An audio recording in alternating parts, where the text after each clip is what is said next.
최근에 상장한 그 반도체 기업 가운데 파두라는 게 있더라고요. 예. 근데 파두에 대한 관심도 굉장히 뜨거운 것 같아요. 이게 처음에 상장할 때 비싸다라는 의견이 지배했는데도 불구하고 처음에 조금 빠지더니 계속 올라가지고 어떻게 보시는지 차트상으로. 이제 신규 상장주 같은 경우는 네. 이렇게 보통은 제가 경험적으로 보면은 네. 개인들은 안 하는 게 맞습니다. 아. 항상 고평가 시켜놓고 먹튀하는 경우가 많습니다. 그래서 안 하는 게 맞고, 그런데 이 종목 같은 경우는 최근에 관심이 있어가지고 많이 올랐잖아요. 네. 근데 문제는 이렇게 개인들이 현재 단기간에 한 700만 원 가지고 있잖아요. 네. 그리고 기관하고 외국인들이 이렇게 좀 들어와야 되는데, 기관에서 외국인들이 이 회사를 잘 분석해보고 저평가가 돼 있다 이렇게 들어와야 되는데, 현재 개인들이 너무 많이 샀잖아요. 그러면은 이런 종목 같은 경우는 여기에 자꾸 매물이 쌓이면은 위로 못 가죠. 이런 종목은 안 하는 게 맞습니다. 예. 뭐 반도체 투자하는 데 있어서 혹시 뭐 노하우나 팁 이런 게 좀 있으실까요? 이제 반도체 주식도 평소 때 실적이 턴되는 종목에서 신고가 근처에 있는 종목 매수하면은 수익이 크게 날 가능성이 많죠. 그래서 일단 이렇게 찍어보고 매물대가 있으면 쳐다보지 않고 신고가 이런 자리에 매수하면은 수익 날 가능성이 많죠. 네, 좋습니다. 조선주 진입 어떻게 보시나요? 예, 조선주 한번 보겠습니다. 네. 자, 조선주는 종목이 몇 개 없기 때문에 전반 다 차트를 한번 보겠습니다. 한국조선해양, 자, 이렇게 오르다가 약간 지금 이렇게 하락으로 역배열되어 있습니다. 자, 현대중공업, 자, 이렇게 가다가 역배열, 그다음 하나오선, 그다음에 이렇게 가다가 유상증자 누수로 이렇게 현재 지지가 됐고, 자, 삼성중공업, 가다가 이렇게 멈춰. 차트가 다 비슷비슷하다, 그죠? 네. 최근에 조선주 같은 경우는 보니까 옛날에는 3년치 물량을 확보했는데 지금 4년치 물량을 확보했다고 이렇게 나옵니다. 네. 그리고 조선업은 중국하고 한국이 거의 독점하다시피 이렇게 합니다. 그리고 보면은, 그리고 현재 중국에서 뉴스 나오는 거 보니까 많이 수주해가지고 도커에 건조할 수 있는 도커가 없다고 이렇게 네. 뉴스가 나옵니다. 네, 그리고 현재 이제 조선 쪽에 사람들이 많이 관심을 가지려면은 2050년까지 뭐 국제 회사 기구에서 온실가스 제로로 이렇게 가야 되는 모양입니다. 그래서 지금은 벙커 CU 같은 게 이렇게 엔진을 했는데 지금은 뭐 친환경적으로 이렇게 바뀌어야 되기 때문에 배를 전부 다 교체를 해야 되는 것 같습니다. 그래서 계속 수주가 많이 되는 거죠. 그럼 현재 중국도 많이 수주를 해가지고 도크에 이제 건조할 데가 없다면 그렇게 뉴스가 나오거든요. 그래서 한국도 현재 그러면은 중국도 덤핑 수주 안 할 가능성이 있고 한국도 현재는 덤핑 수주 안 하고 고부가가치 지금 LNG선 이런 거 수주 하잖아요. 그렇다면은 조선주 같은 경우는 당분간 실적이 이제는 뭐 다 흑자로 돌아서면서 몇천억에서 이렇게 조단위도 나오지 않겠나. 옛날 하락 때처럼 그렇게 가지 않겠나. 왜냐하면 단가 좋은 물량 수주하고 4년치 물량이 있기 때문에. 그래서 조선주 같은 경우는 제가 볼 때는 하반기 때 또 내년 또 상반기 하반기 때까지는 위로 가지 않겠나. 자, 그렇게 보여지고 그러면은 이제 예를 들어서 삼성중공업 같이 이런 데서 저점에 산 사람도 관계가 없잖아요. 그리고 여기서 수익 난 분도 있고 여기서 물린 분도 있잖아요. 네. 그래서 또 아니면 저 위에 또 물린 분도 있고 해서 조선주 같은 경우는 제가 볼 때는 현재는 매수는 좀 보류하고 있다가 이런 자리, 제가 말했던 강남 자리 21선이 주가보다 아래 있을 때, 네. 그때 같으면은 물린 사람들 신규 매수 또 추가 매수 물타기 불타기 다 되지 않겠나. 그래서 내년 한 하반기까지 가져가는 것이 좋지 않겠나. 네이버, 카카오 두 종목 보겠습니다. 네. 왜냐하면 국민들이 우리 개인들이 많이 가지고 있잖아요. 네. 네이버하고 카카오는 올 때마다 제가 설명을 드린 것 같은데, 자, 네이버는 한번 보겠습니다. 네이버는 일단 1분기, 2분기 실적은 좋게 나왔습니다. 그리고 리포트를 보면은 3분기, 4분기 계속 좋아진답니다. 네. 그리고 자체적으로 뭐 웹툰 광고에서 수익이 이렇게 작년하고 다르게 이렇게 매출이 범위가 좀 확장되면서 이렇게 실적이 좋아지는 것 같습니다. 그래서 이때 실적이 좋다 해가지고 이렇게 많이 오르다가 지수 밀리면서 같이 밀렸습니다. 네. 그리고 오늘 이제 AI 생성 이렇게 발표하면서 오늘 한 6% 정도 올랐는데 제가 볼 때는 장기적으로는 주봉을 한번 보겠습니다. 장기적으로는 저는 이렇게 한 30만 원 향해서 가지 않겠나. 오. 왜냐하면은 실적이 턴되고 있습니다. 네. 그래서 이왕 물린 분들은 다시 이렇게 요 부분에 무타기 해도 되지 않겠나. 어떤 종목이 실적이 좋아지면서 수급도 들어와주고 이런 경우는 무타해도 됩니다. 네. 어떤 종목이 실적이 안 좋아서 하락한 종목은 절대 무타기 안 됩니다. 그래서 네이버는 물린 분들은 다시 이렇게 제가 말했던 강남 자리 공간이 좀 놓을 때 그런 자리에서 무타해도 되지 않겠나. 신금에서도 저는 괜찮다 봅니다. 그래서 하반기 때는 네이버 같은 경우 이렇게 위로 갈 가능성이 많다 보여지고, 그리고 카카오를 한번 보겠습니다. 자, 카카오 같은 경우 보면은 우리 국민 메신저인데 이렇게 46,000을 찍고 현재 지지가 된 상태에서 이렇게 행보하고 있다, 그죠? 네. 이게 문제는 2분기 실적이 안 좋게 나왔습니다. 아. 일단 보겠습니다. 원래는 작년에 당기순이익이 한 1조 정도 됐는데 올해 5천억 정도 추정을 했는데 5천억에서 3,900억으로 이렇게 추정치가 바뀌었습니다. 네. 그래서 작년에 3분의 1토막, 3분의 1토막 이런 식으로 이렇게 나기 때문에 그래도 이렇게 이 종목 같은 경우는 시장에서는 개인들 매도하지만은 최근에 한 달 동안 좀 특징적으로 외국인이 기간에 58만 주, 외국인이 한 180만 주 이렇게 매수가 들어왔다는 것은 자기들 생각할 때는 저점이지 않겠나. 그렇게 생각하고 이렇게 매수가 많이 들어와 있는 경우입니다. 제가 볼 때는 여기가 지지되고 카카오 같은 경우도 이렇게 위로 가지 않겠나.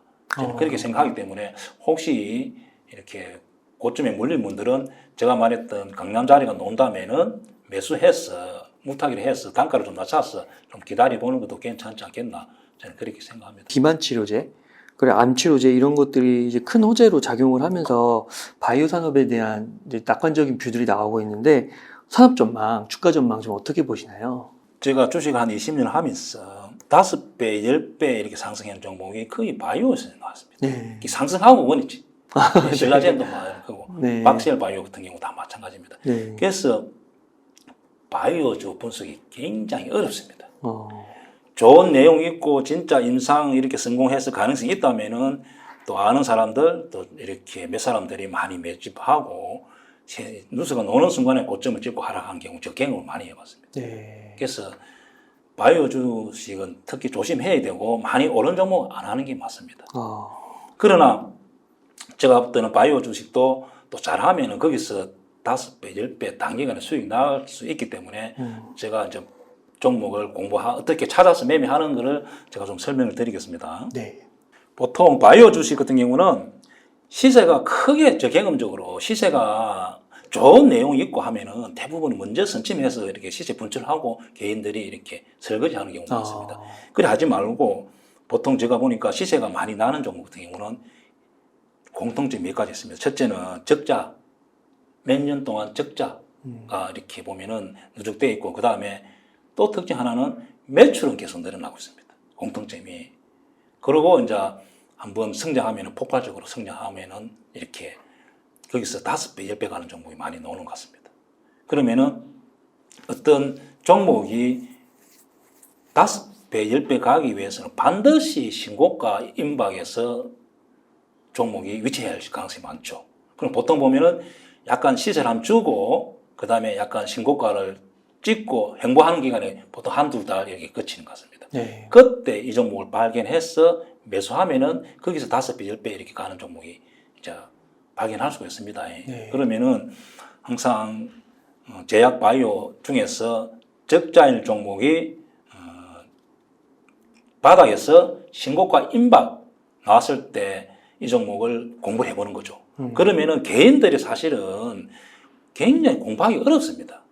그런데 세상에 다 알려지고 나면은 예를 들면은 루니처럼 이렇게 많이 올라 있다는 거죠. 네. 그래서 만약 이런 종목을 내가 발견했다면은 자 일단 특징 한번 보겠습니다.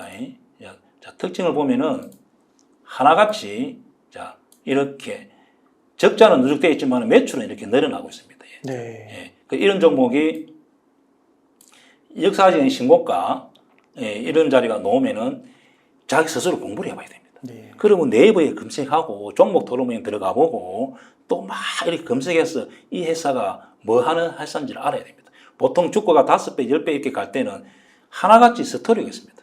이유가 없는 게 아니고 이 회사는 뭐 AI 쪽에 뭐 하고 뭐 어떻게 해서 어학 뭐 어로 이렇게 뭐 또 로봇들을 한다든지 다 내용이 있습니다.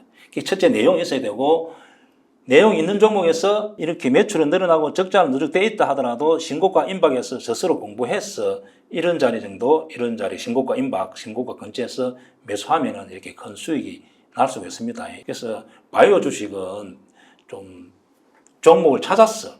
신고가 임박, 신고가 근처에서 재무제표 보고 그 다음에 스토리가 있다면은 매수해서 좀 길게 이렇게 성공하면 가져가면은 좀 수익을 크게 낼 수 있는 종목이 간혹가다 찾을 수가 있죠. 한번 레인보우 로보틱스도 한번 볼 수 있을까요? 예, 이제 올해 같은 경우 로봇주, 뭐 AI, 그 다음에 2차 전지 이렇게 많이 급등했다, 그죠? 그럼 로봇주로 제가 한번 보겠습니다. 자, 로봇주 같은 경우는 제일 대표적으로 레인보우. 자, 전반적으로 한번 보겠습니다. 네. 자, 주봉.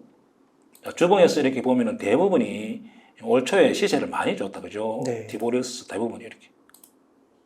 로보티저. 자, 로봇, SPG. 유일하게 좀 실적이 좋은 종목입니다. 이건 SPC. 그 다음에 대부분이 이렇게 로봇 썼다. 대부분이 이렇게 고점을 찍고 매물이 쌓여있다. 그죠? 네. 그러면 이런 종목 같은 경우는 소탐 대신 조금 먹을 하다가 손실 날 가능성이 많죠. 그래요. 그래서 당분 안 하는 게 맞습니다. 아, 저건 네. 앞에가 저렇게 막혀있고 네, 맞습니다. 자리가 안 좋아 왜냐하면 보이네요. 레인보우 같은 경우 이렇게 고점을 찍고 행보 기간이 길었잖아요. 네. 그럼 이런 자리는 한 번 정도 해보겠지만은 이제는 당분간 올해는 로봇 주식은 안 하는 게 맞습니다. 네. 조금 먹으려 하다가 이렇게 많이 이렇게 반납할 가능성이 많죠. 또 좀 관심 있어 하시는 게 SPG랑 뉴로메카는 실적이 찍힌다고 하더라고요. 그래서 SPG 한번 볼 수 있을까요? 네. SPG도 마찬가지 좋아 보이진 않는 것 같네요. 예, 이제 유일하게 이제 로봇 하면 다 이렇게 관절에 비아링이 들어가잖아요. 이게 굉장히 실적이 좋은 회사인데 유일하게 실적이 찍히지만은 이렇게 이제 이렇게 고점을 찍고 행보하고 매물대가 꽉 차 있잖아요. 네. 그 이런 종목은 이렇게 차트를 보고 기술적 분석해 보면은 여기 물린 사람 너무 많잖아요. 네. 그럼 오르면은 계속 짱돌이 날라옵니다. 그래서 이런 종목은 안 보는 게 맞습니다. 예. 본다면은 예를 들어서 뭐 이런 자리에서 차라리 오히려 이런 자리에서 좋다는 거죠. 예. 일봉이 열려 있을 때는 위로 쑥 갈 수 있기 때문에 현재는 전반적으로 로봇 주식은 올해는 안 보는 게 맞습니다. 예. 완전 기간 조정은 좀 더 거쳐야 되지 않나 그렇게 보여집니다. 네, 감사합니다. 그 최근에요 초전자체 이슈도 있고 미래 신소재인 또 맥신 뭐 이런 소식들을 보이면서 막 관련주들이 급등락을 막 거듭했는데 이런 현상을 보시면 좀 어떤 생각이 드시는지 궁금합니다. 그리고 개인 투자자들은 좀 어떻게 해야 되는지. 테마주가 본격적으로 이렇게 많이 된 경우는 줄기세포 테마가 만들어지고 한 10배, 20배 간 종목이 많이 나왔습니다. 자, 원래 테마라는 것은 제가 정의를 하기는 군중 심리로 실적과 무관하게 네. 머니게임 한다 생각하면 됩니다. 제가 20년 동안 수많은 테마를 겪어봤지만은 원위치 않은 테마가 하나도 없습니다. 네. 모든 테마는 그냥 이렇게 머니게임 실적과 무관하다 보니까 움직이고 나서는 3개월, 6개월 후에 보면은 딱 오르기 전 가격의 99% 봅니다. 그래서 내가 보유자들은 매도로 대응해 주는 게 맞습니다. 테마주에서 테마가 만들어지면서 이름이 딱 붙는 순간에 대부분 고평가가 되어 있기 때문에 매매 안 하는 게 맞습니다. 그래서 제가 최근에 와서는 보니까 쏠림 현상이 좀 심합니다. 옛날에는 이렇게 정도는 안 됐어요. 그래서 지금은 개인들이 AI 2차 전지 이렇게 뭐 보면서 많이 급등한 종목이 많았잖아요. 그런 생각하면서 이번에 초전도체, 맥심, 또 최근에도 양자 테마, 또 이런 게 볼 때는 종목 수도 많고 쏠림 현상이 너무 많습니다. 네. 그리고 상승 폭도 옛날에는 뭐 20%, 30%밖에 안 됐는데 지금은 5배 이렇게 가는 종목이 있기 때문에 아차하는 순간에 설거지할 가능성이 많기 때문에 많이 급등했던 종목은 매수 불가. 그리고 내가 보유라면은 매도로 대응해줘야 됩니다. 예를 들어서 후비스, 뭐 생코 이렇게 원위치하잖아요. 자, 갱동 이런 뭐 초전도체, 뭐 맥심 이런 테마로 이렇게 급등했다 그죠. 최근에 제일 많이 갔던 신성 델타 이 종목 역시 제가 볼 때는 급등하기 전에 15,000원 결국 옵니다. 왜냐하면은 대표적인 하나만 제가 예를 들어 설명해 보겠습니다. 자, 유니온이라는 종목 같은 경우는 중국에서 희귀금속 휘토르를 이렇게 수출 제한한다. 이렇게 이제 뉴스가 나오면서 이 회사는 보면은 실제로 보면 매년 이렇게 보면은 뭐 그만 이렇게 회사는 가만히 있습니다. 회사는 뭐 오히려 작년에 적자, 올해 약간 흑자지만은 회사는 가만히 있는데 이렇게 머니 게임을 하다 보니까 급등하고 몇 개월 있으면 원위치 딱 오르기 전 가격 99% 온다는 거죠. 그래서 지금 현재 뭐 양자 테마, 맥신, 뭐 조전도체 테마 이런 경우는 보유자들은 매도로 대응하고 많이 오른 경우는 따라가지 마세요. 그러면 거의 물린다 보면 되고 그래서 테마주는 안 하는 게 맞습니다. 다른 종목 어떤 종목 내가 매수했을 때 실적이 좋다면은 또 지수 영향 받아서 하락했다 하면 기다리면 되는데 테마에 물리면은 영원히 그 가격이 안 올 가능성이 있습니다. 그래서 피해가 너무 크기 때문에 개인들은 테마주를 안 했으면 저는 좋지 않나 그렇게 생각합니다. 혹시 이 섹터 외에도 조금 좋게 보시는 섹터가 있으실까요? 저는 이제 하반기 때 이제 남은 SK텔레콤, KT, LG U+ 같은 경우는 배당 받기 전까지는 약간 위로 열리겠나. 한 10% 20% 더 가지 않겠나. 그러면은 좀 안정적으로 이 주식들은 잘 빠지지 않기 때문에 이유는 이제 실적이 원래는 정부에서 또 단가를 이렇게 좀 낮추라 하니까 좀 실적이 안 좋을 줄 알았는데 막상 실적을 딱 보니까 다 좋게 나오고 있습니다. KT 그렇고 SK텔레콤도 그렇고 그래서 약간 하반기 때까지는 안정적으로 위로 가지 않겠나. 또 배당도 받아들이고 하니까 좋게 보이고 그다음 또 제가 또 좋게 보는 섹터는 미용 주식. 자, 클래시스, 뭐 원텍, 파마리 서치, 비올 이 종목들도 제가 볼 때는 약간 여기서 좀 조정을 받고 위로 더 가지 않겠나. 왜냐하면 내년에 실적이 더 좋아진다 봐야죠.